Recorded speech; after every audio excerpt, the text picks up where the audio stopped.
Hello, viewers of this brilliant chess tour. GingerGM here with my puzzle of the day. Today, we're going to have a look at one of Radjabov's breakthrough games and breakthrough tournaments.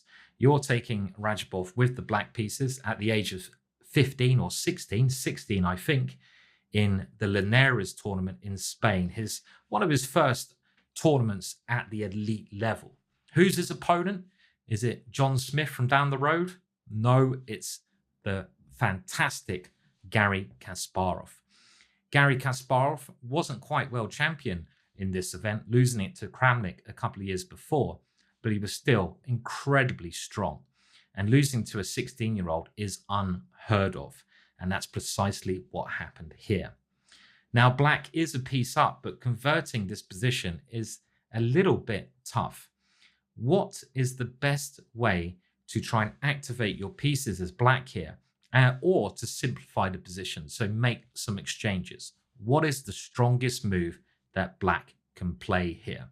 Think of your most passive pieces, see what you can do with them, try to go forwards, try to create some threats, and try to use the bishop and king on this file.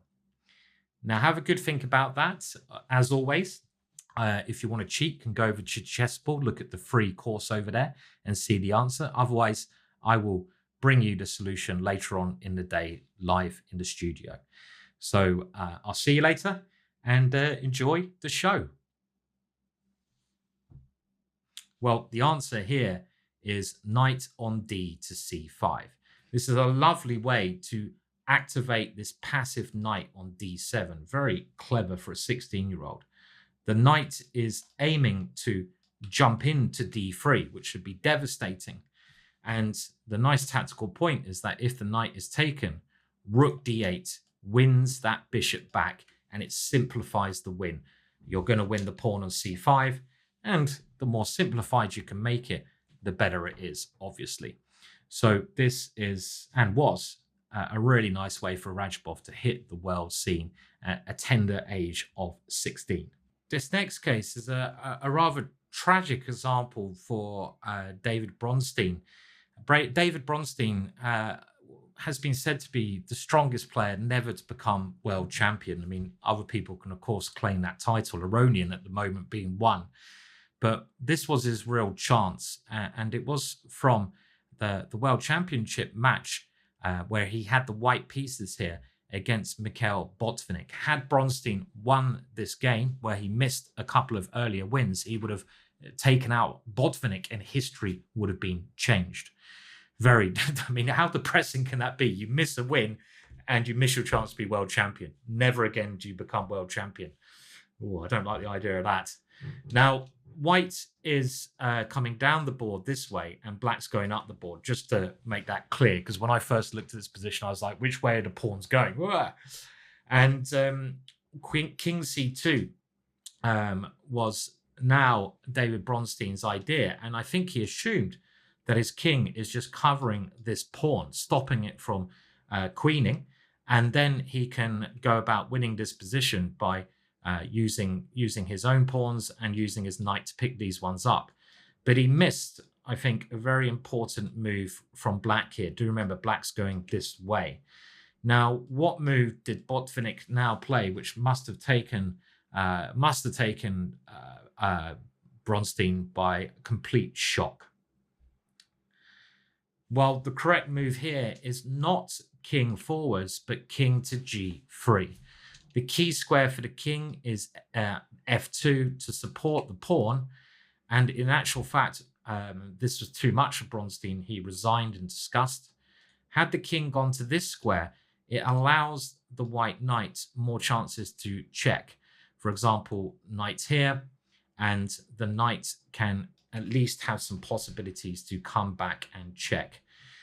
So king to g3 is just that little bit more accurate, stopping any checks.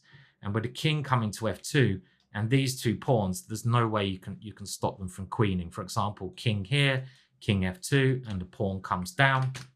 If you move the knight, well, after something like this, two pawns is too much here.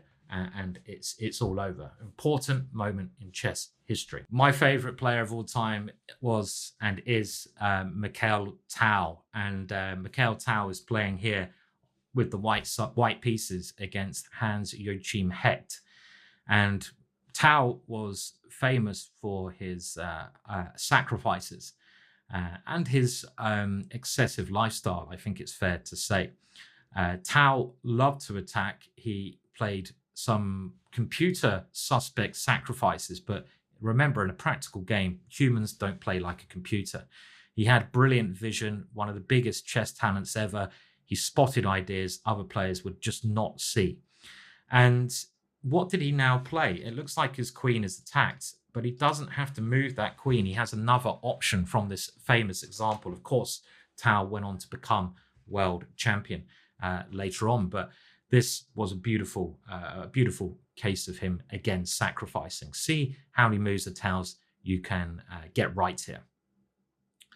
Well, Tao didn't like retreating, and in this case, he just took the knight. And the real point of this is that after he sacrifices queen, he takes on g7. And now we got to this position. And the next move is maybe the tricky one to see, and it is bishop f5. And if you got this far, congratulations. Without this bishop f5 move, you should not be giving your queen up. And again, it just shows you that you have to keep calculating. The point being, if the bishop is taken, we have knight d6, winning the queen, and our g-pawn will win us the game. If the knight is taken here in the position, well, we have a check on this square, and you can see here the king is trapped, and after it is blocked, there's a number of ways to win this position, as I'm sure you can work out yourself. Knight takes h4 was played in the game, but now Tao won the queen back because of the idea of knight d6, and the knight came in anyway, and bishop c4 led to eventually a very good ending for Tao that he went on to win.